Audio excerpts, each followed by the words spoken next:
ಜೈ ಶ್ರೀರಾಮ್. ನನ್ನ YouTube family ನೀವೆಲ್ಲರೂ ಆರೋಗ್ಯವಾಗಿದ್ದೀರಾ ಅಂದ್ಕೊಂಡು ಒಂದು ಹೊಸ ವಿಡಿಯೋದೊಂದಿಗೆ ಬಂದೇನೆ. ಇವತ್ತಿನ ರೆಸಿಪಿ ಏನಂದರೆ ಟಿಫಿನ್ ಬಾಕ್ಸ್ ರೆಸಿಪಿ, ಅಂದರೆ ಪಲ್ಯದನ್ನು ಮಾಡೋದು ಹೇಳ್ಕೊಡ್ತೀನಿ. ಬಿಸಿ ಬಿಸಿಯಾಗಿರುವ ಈ ರೀತಿ ಪಲ್ಯದನ್ನು ಮಾಡಿ ಮಕ್ಕಳಿಗೆ ಹಾಕ್ಕೊಟ್ರೆ ಭಾಳ ಚಲೋ ಇರ್ತದೆ. ವಿವಿಧ ರೀತಿಯ ಪಲ್ಯಗಳು ಕೂಡ ಮಕ್ಕಳು ತಿಂತಾರೆ, ಆಮೇಲೆ ಹೆಲ್ದಿ ಕೂಡ ಆಗಿರ್ತದೆ. ಈಗ ನೋಡಿರಿ, ಈ ಪಲ್ಯದನ್ನು ನೋಡ್ಲಿಕ್ಕಂತೂ ಚೆನ್ನಾಗಾಗಿತ್ತು, ಅದರ ಟೇಸ್ಟ್ ಕೂಡ ಮಾತ್ರ ಭಾಳ ಚೆನ್ನಾಗಾಗಿತ್ತು. ಇದನ್ನು ಹೆಂಗೆ ಮಾಡೇನಿ, ಆಮೇಲೆ ಸುಲಭವಾಗಿ ಮಾಡ್ಬೋದು. ಆಮೇಲೆ ಬ್ಯಾಚುಲರ್ಸ್ ಇರ್ತಾರಲ್ಲ, ಅವರು ಕೂಡ ಈ ರೀತಿ ನಾವು ಮೊದಲು ಒಂದಿಷ್ಟು ರೆಡಿ ಮಾಡಿ ಇಟ್ಕೊಂಡ್ಬಿಟ್ರೆ ಪಲ್ಯದನ್ನು ಮುಂಜಾನೆ ಡಬ್ಬಿಗೆ ತೊಗೊಂಡು ಹೋಗ್ಬೋದು. ಹೆಂಗಂತ ತೋರಿಸ್ಕೊಡ್ತೇನೆ ಬರ್ರಿ. ಈಗ ನಾನು ಬೀನ್ಸ್ ತೊಗೊಂಡೇನಿ, ಸಣ್ಣಗೆ ಹೆಚ್ಚಿಟ್ಕೊಂಡಿದ್ದೀನಿ. ಆಲೂಗಡ್ಡೆ ತೊಗೊಂಡೇನಿ, ಟೊಮೆಟೊ ಕಾಯಿ ತೊಗೊಂಡೇನಿ. ಬೀನ್ಸ್ ಏನದಲ್ಲ ಚೆಂದಾಗಿ ತೊಳೆದು ಸಣ್ಣಗೆ ಹೆಚ್ಚಿಟ್ಕೊಂಡೇನಿ. ಆಲೂಗಡ್ಡೆನೂ ಒಂದು ತೊಗೊಂಡೇನಿ, ಸಣ್ಣಗೆ ಹೆಚ್ಚಿಟ್ಕೊಂಡೇನಿ. ಆಮೇಲೆ ಟೊಮೆಟೊ ಕಾಯಿ ಏನದಲ್ಲ 2ರಿಂದ 3 ತೊಗೊಂಡಿದ್ದೇನೆ, ಸಣ್ಣ ಸಣ್ಣದಿತ್ತಂತ. ಈಗ ಒಂದು ಕಡಾಯಿ ಕಾಯ್ಲಿಕ್ಕಿಟ್ಟೆ, ಅದರೊಳಗೆ 2 ಚಮಚ ಎಣ್ಣೆ ಹಾಕಿದೆ. ಅದರಲ್ಲಿ ಸಾಸಿವೆ ಹಾಕಿ ಚಟಪಟ ಅಂದಮೇಲೆ ಉದ್ದಿನಬೇಳೆ ಕಡಲೆಬೇಳೆ ಹಾಕಿ ನೋಡಿರಿ ಒಂದು ಸ್ವಲ್ಪ ಕೆಂಪಾಗೋಗಿ ಮಾಡ್ಕೊಂಡೇನೆ. ಈಗ ಅದಕ್ಕೆ ಒಂದು ಸ್ವಲ್ಪ ಕರಿಬೇವು ಹಾಕಿದ್ದೇನೆ. ಕರಿಬೇವು ಕೂಡ ಚಟಪಟ ಅಂದಮೇಲೆ ಅದಕ್ಕೆ ಟೊಮೆಟೊ ಕಾಯಿ ಹಾಕ್ತಿದ್ದೇನೆ. ರಸ ಎಲ್ಲ ಹಾಕಬೇಕು, ಯಾಕಂದರೆ ಹುಳಿ ಅಂಶ ಬೇಕಲ್ಲ ನಮ್ಗೆ. ಹಾಗಾಗಿ ಟೊಮೆಟೊ ಕಾಯಿ ವಿತ್ ರಸನೇ ಹಾಕಿದ್ದೇನೆ. ಅದು ಚೆನ್ನಾಗಿ ಸ್ವಲ್ಪ ತಾಳಿಸ್ದಂಗೆ ಆದಮೇಲೆ ಅದಕ್ಕೆ ಆಲೂಗಡ್ಡೆ ಹಾಕ್ಲಿಕ್ಕತ್ತೀನಿ. ಎಣ್ಣೆ ಒಳಗೆ ಒಂದು ಸ್ವಲ್ಪ ಎಲ್ಲ ತಾಳಿಸ್ದಂಗೆ ಆತಂದರೆ ಟೇಸ್ಟಿಯಾಗಿರ್ತದೆ. ಈಗ ಅದಕ್ಕೆ ಒಂದು ಸ್ವಲ್ಪ ಅರ್ಧ ಚಮಚದಷ್ಟು ಅರಿಶಿನ ಹಾಕ್ಲಿಕ್ಕತ್ತೀನಿ. ಈಗ ಅದೇನು ಬೀನ್ಸ್ ಅನ್ನೋದೆಲ್ಲ ಸಣ್ಣಗೆ ಹೆಚ್ಚಿಟ್ಕೊಂಡಿದ್ದು ಅದನ್ನು ಕೂಡ ಹಾಕ್ಲಿಕ್ಕತ್ತೀನಿ. ಎಳೆದಿರ್ಬೇಕು ಪಲ್ಯ, ಅಂದಾಗ ನಿಮ್ಗೆ ಈ ರೀತಿ ಪಲ್ಯದನ್ನು ಕಲಿಸಿದಾಗ ಟೇಸ್ಟಿ ಅನ್ನಿಸ್ತದೆ. ಈಗ ಇದನ್ನು ಒಂದು ಸಲ ಚೆನ್ನಾಗಿ ತಾಳಿಸ್ಕೊಂಬಿಡೋಣ ಅಂತ. ದಿವಸ ಮಕ್ಕಳಿಗಾಯಿತು ಅಥವಾ ಆಫೀಸ್ಗೆ ಹೋಗೋರ್ಗೆ ಏನು ಮಾಡಿಕೊಡ್ಬೇಕು ಅನ್ನೋದು ಒಂದು ದೊಡ್ಡ ಯಕ್ಷ ಪ್ರಶ್ನೆ ಆಗಿರ್ತದೆ. ಆವಾಗ ನೀವು ಈ ರೀತಿ ವಿವಿಧ ರೀತಿಯ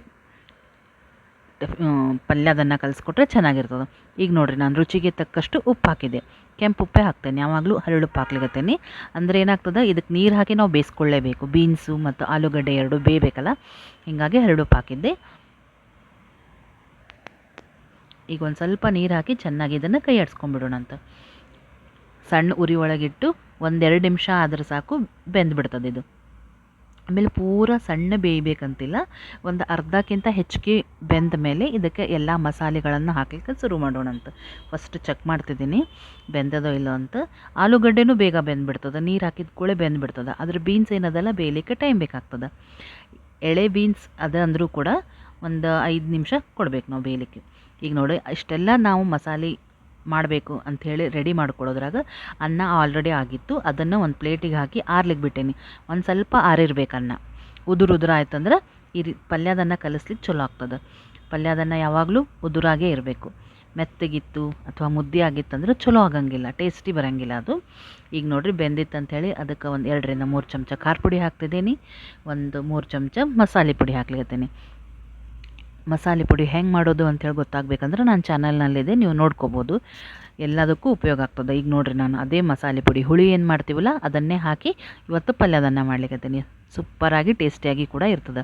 ಈಗ ನಾವು ಟೊಮೆಟೊ ಕಾಯಿ ಹಾಕಿದ್ವಿ, ಒಂದು 3 ಟೊಮೆಟೊ ಕಾಯಿ ಸಣ್ಣಗೆ ಹೆಚ್ಚು ಹಾಕಿದ್ನಲ್ಲ, ಅದಕ್ಕೆ ಒಂದು ಸ್ವಲ್ಪ ಬೆಲ್ಲ ಹಾಕ್ಲಿಕ್ಕತ್ತೀನಿ. ಹುಳಿ ಇದ್ದಲ್ಲೇ ಒಂದು ಸ್ವಲ್ಪ ಬೆಲ್ಲ ಬೇಕು, ಅದಕ್ಕೆ ಒಂದು ಸ್ವಲ್ಪ ಹಾಕಿ ಚೆನ್ನಾಗಿ ಕೈ ಆಡಿಸ್ಕೊಳಿಕತ್ತೀನಿ. ನೋಡಿರಿ, ನೀರಿನಂಶ ಒಂದು ಸ್ವಲ್ಪ ಇತ್ತು.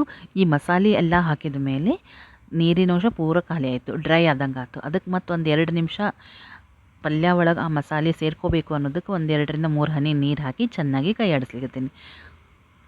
ಅದು ಪೂರ ನೀರಿಂದ ಎಲ್ಲ ಹೋಗಬೇಕದು, ನೀರಿರೋದು ಪಲ್ಯದಾಗಿಂದ. ಅಂದಾಗ ನಿಮ್ಗೆ ಅನ್ನ ಹಾಕಿದಾಗ ಉದುರಾಗಿ ಪಲ್ಯದನ್ನು ಕಲಿಸ್ಬೋದು.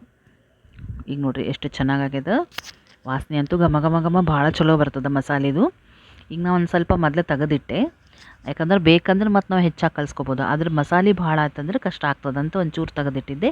ಈಗೇನು ನಾನು ಪ್ಲೇಟ್ ಒಳಗೆ ಅನ್ನ ತೋಡಿಟ್ಕೊಂಡೇನಲ್ಲ ಅದನ್ನು ಹಾಕಿ ಕಲಿಸ್ಲಿಕ್ಕತ್ತೀನಿ. ಒಂದು ಸ್ವಲ್ಪ ಆರ್ಲಿಕ್ಕೆ ಬಿಟ್ಬಿಟ್ಟಿದ್ದೆ ಅನ್ನ ಹಾಕಿ. ಈಗ ಚೆನ್ನಾಗಿ ಕಲಿಸ್ತೀನಿ. ಮತ್ತು ನೀವು ಗ್ಯಾಸ್ ಆನ್ ಮಾಡಬೇಕಂತೇನಿಲ್ಲ, ಗ್ಯಾಸ್ ಆಫ್ ಮಾಡಿ ಈ ರೀತಿ ಅನ್ನ ಹಾಕಿ ಕೈ ಆಡಿಸಿ ಇಟ್ಬಿಟ್ರೆ ಆಗೋಯ್ತು. ಚೆನ್ನಾಗಿ ಇದನ್ನು ಕಲಿಸೋಣಂತ.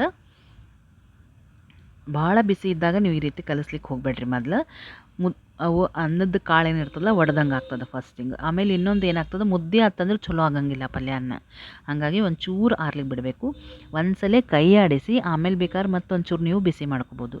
ನೋಡಿರಿ, ನನಗೆ ಮತ್ತೆ ಒಂದು ಸ್ವಲ್ಪ ಕಮ್ಮಿ ಅನ್ನಿಸ್ತದೇನೋ ಅಂತ ಅನ್ನ ಹಾಕಿದೆ, ಮತ್ತು ಅದರೊಳಗೆ ಮತ್ತೊಂಚೂರು ಮಸಾಲೆ ಹಾಕಿ ಕೈ ಆಡಿಸಿದೆ.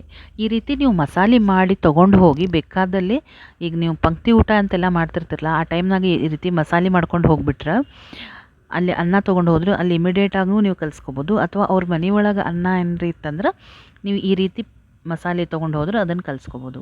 ಈಗ ಮಕ್ಕಳಷ್ಟೇ ಇರ್ತಿರ್ತಾರೆ ಆಫೀಸ್ಗೆ ಹೋಗೋರು ಅಥವಾ ಹಿಂಗೆ ಬ್ಯಾಚುಲರ್ಸ್ ಅಂತ ಇರ್ತಾರಲ್ಲ, ಅವ್ರಿಗೂ ಕೂಡ ಇದು ಮಸಾಲೆ ಭಾಳ ಉಪಯೋಗ ಆಗ್ತದೆ. ಒಂದ್ಸಲ ಮಾಡಿ ಇಟ್ಕೊಂಡ್ಬಿಟ್ರೆ 2 ದಿವಸ ಯೂಸ್ ಮಾಡ್ಕೋಬೋದು. ನೀವು ಫ್ರಿಜ್ನಲ್ಲಿ ಇಟ್ಕೊಂಡ್ರಂತೂ 2 ರಿಂದ 3 ದಿವಸ ಈ ಮಸಾಲೆ ಉಪಯೋಗ ಆಗ್ತದೆ. ನೋಡಿರಿ ಹೆಂಗೆ ಮಾಡಿ ರೆಡಿ ಆಯ್ತಂತ. ನೋಡ್ಲಿಕ್ಕೆ ಕಲರ್ ಕೂಡ ಚೆನ್ನಾಗಾಗ್ಯದ, ವೆಜಿಟೇಬಲ್ಸ್ ಕೂಡ ಇದ್ರೊಳಗೆ ಇರ್ತದೆ, ಹಾಗಾಗಿ ಹೆಲ್ದಿ ಆಗಿರುವಂಥ ಟಿಫಿನ್ ರೆಡಿ ಆಯಿತು. ಈಗ ಇದು ಬಿಸಿ ಬಿಸಿ ಇದ್ದಾಗ ನಾವು ಹಾಕೊಂಡು ತಿಂದರೆ ಚೆನ್ನಾಗಿರ್ತದೆ. ಈಗ ಇದನ್ನು ಹಾಕಿ ಇದ್ರ ಮೇಲೆ ಒಂದು ಸ್ವಲ್ಪ ತುಪ್ಪ ಹಾಕಿ ಕೊತ್ತಂಬರಿ ಮೇಲೆ ಹಾಕಿಬಿಟ್ರಂತೂ ಸೂಪರಾಗಿರ್ತದೆ. ಆರಿದ ಮೇಲೂ ಕೂಡ ಅಷ್ಟೇ ಟೇಸ್ಟಿಯಾಗಿ ಇರ್ತದೆ ಈ ಪಲ್ಯದನ್ನು. ವೆರೈಟಿ ಪಲ್ಯಗಳು ಹಾಕಿ ಬೇರೆ ಬೇರೆ ರೀತಿ ಅನ್ನ ಮಾಡ್ಬೋದು. ಇವತ್ತು ನಾನು ನಿಮ್ಗೆ ಈ ರೀತಿ ಮಾಡಿ ತೋರಿಸೇನೆ. ನಿಮ್ಗೆ ಹೆಂಗೆ ಅನ್ನಿಸ್ತು ಅಂತ ಹೇಳ್ರಿ. ಈ ವಿಡಿಯೋ ಏನಾದರೂ ಲೈಕ್ ಆಗಿತ್ತಂದ್ರೆ ಲೈಕ್ ಮಾಡಿರಿ, ಶೇರ್ ಮಾಡಿರಿ, ಸಬ್ಸ್ಕ್ರೈಬ್ ಮಾಡಿರಿ. ಆಮೇಲೆ ಕಮೆಂಟ್ನಲ್ಲಿ ಬರೀರಿ ನಿಮಗೆ ಉಪಯೋಗ ಆಗ್ಲಿಕ್ಕತ್ತದ ಅಂತ. ಇದೆಲ್ಲ ಮಾಡ್ಲಿಕ್ಕೆ ನಮಗೆ ಮೆಹನತ್ ರಗಡಾಗಿರ್ತದೆ, ಕಷ್ಟಪಟ್ಟಿರ್ತೀವಿ ನಾವು. ನೀವು ಕಮೆಂಟ್ ಒಳಗೆ ಬರೆದ್ರೆ ಖುಷಿ ಆಗ್ತದೆ. ಹಾಂ, ನಂದು ಒಂದು ಐಡಿಯಾ ಏನದಲ್ಲ ಇನ್ನೊಬ್ಬರಿಗೆ ಯೂಸ್ ಆಗ್ಲಿಕ್ಕತ್ತದ ಅಂಥೇಳಿ ಅನ್ನಿಸ್ತದೆ. ಹೀಗಾಗಿ ಪ್ಲೀಸ್ ನನಗೆ ಕಮೆಂಟ್ನಲ್ಲಿ ಬರೀರಿ. ಆಮೇಲೆ ಸಬ್ಸ್ಕ್ರೈಬ್ ಮಾಡೋದ್ರಿಂದ ನಿಮಗೆ ಏನೂ ಚಾರ್ಜ್ ಆಗಂಗಿಲ್ಲ. ಆಮೇಲೆ ಬೆಲ್ ಪ್ರೆಸ್ ಮಾಡಿದರೆ ನಿಮ್ಗೆ ಆಲ್ ಅಂತ ನೋಟಿಫಿಕೇಷನ್ ಬರ್ತದೆ. ಸೊ ಹಾಗಾಗಿ ನೀವು ಸಬ್ಸ್ಕ್ರೈಬ್ ಮಾಡಿ ಬೆಲ್ ಪ್ರೆಸ್ ಮಾಡಿದರೆ ನೋಟಿಫಿಕೇಷನ್ ಬರ್ತದಲ್ಲ, ಅದರಿಂದ ಗೊತ್ತಾಗ್ತದೆ ನಾನು ಯಾವ ರೀತಿ ನಿಮ್ಗೆ ಅಡುಗೆಗಳನ್ನು ಮಾಡಿ ತೋರಿಸ್ಲಿಕ್ಕತ್ತೇನಂತ. ಈಗ ಪ್ಲೇಟ್ನ ಹಾಕ್ಕೊಂಡು ಅವಾಗ ಇಮಿಡಿಯೇಟ್ ತಿನ್ನೋದಾದರೂ ತೋರಿಸಿದೆ, ಅಥವಾ ಈ ರೀತಿ ಡಬ್ಬಿಗೆ ಹಾಕೋದು ತೋರಿಸ್ಲಿಕ್ಕತ್ತೇನೆ. ಹೆಂಗೆ ಅನ್ನಿಸ್ತು ಅಂತ ಹೇಳಿ. ಮತ್ತು ನಿಮಗೆ ವಿವಿಧ ರೀತಿಯ ಅಡುಗೆಯೊಂದಿಗೆ ನಾನು ನಿಮಗೆ ನೆಕ್ಸ್ಟ್ ವಿಡಿಯೋಂದಿಗೆ ಸಿಗ್ತೇನಂತೆ. ನಮಸ್ಕಾರ.